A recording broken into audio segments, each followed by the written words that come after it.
jagged peaks where clouds wrapped the mountains like pale silk stood the kingdom of Emberfall.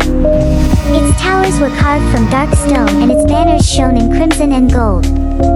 From a distance the kingdom looked strong and unbreakable. So was its king. King Aldric Rowan ruled with iron will. Bells rang on time.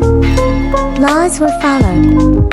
Peace filled the land. Yet joy was rare.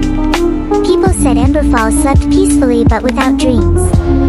In the great hall King Aldric sat upon his obsidian throne. A heavy crown rested upon his brow carrying the weight of history.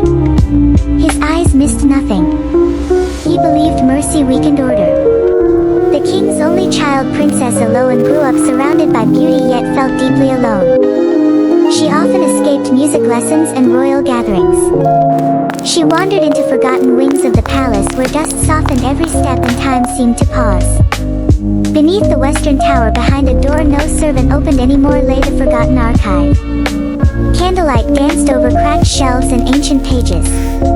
Elowen felt more alive there than anywhere else. She read about healers who cured with leaves and roots. She studied scholars who believed nature carried kindness within it. At night she practiced quietly. She mixed bombs, prepared warm drinks, and learned patience. One day a falcon struck a tower window and fell wounded into the courtyard. Elowen carried it gently into the archive. As she wrapped its wing the door burst open. The king stood there.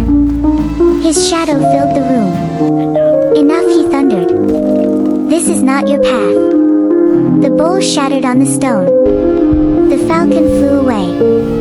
Elowen lowered her head but her hands tightened with resolve. That year winter arrived early. Snow fell not like beauty but like warning. Soon sickness followed. It spread through the lower districts stealing warmth from bodies and breath from lungs. Children coughed through the night. Fires burned low. The people called it the Grey Chill. Royal healers refused to go. They said it was too dangerous. From her window Elowen heard the sound of funeral bells. Something inside her broke. On the first night she hesitated. On the second night she wrapped herself in dark wool, covered her face with a veil and stepped into the cold. She walked through narrow streets where lanterns barely glowed. She listened. She learned. She prepared warm drinks that soothed frozen lungs. She crushed roots that calmed trembling bodies. She stayed until breathing grew steady, then disappeared before dawn. Children whispered stories about her. Elders prayed for her return. To them she was not a princess. She was the veiled healer. Deep in the ironwood forest the king went hunting to escape his troubled thoughts. Suddenly there was pain and a cry. By evening King Aldric burned with fever. His strength faded. No treatment worked. Fear spread through the palace.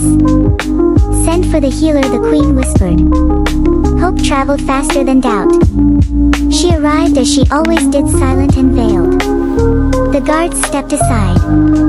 Alone in the chamber Elowen worked by candlelight. She crushed a rare root, mixed it with honey and oil and whispered prayers she barely believed would be enough.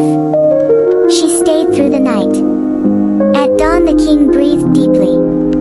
Color returned. Life held on. Show me your face, the king said softly. The veil fell. Time stood still. Elowen. The crown felt heavier than ever. I was wrong, the king said as his voice broke. You are stronger than my laws. He wept. So did she. Soon a great healing hall rose beside the palace. Its doors were open to all. Girls learned freely. Healers worked without fear. And in Emberfall for the first time compassion walked beside power.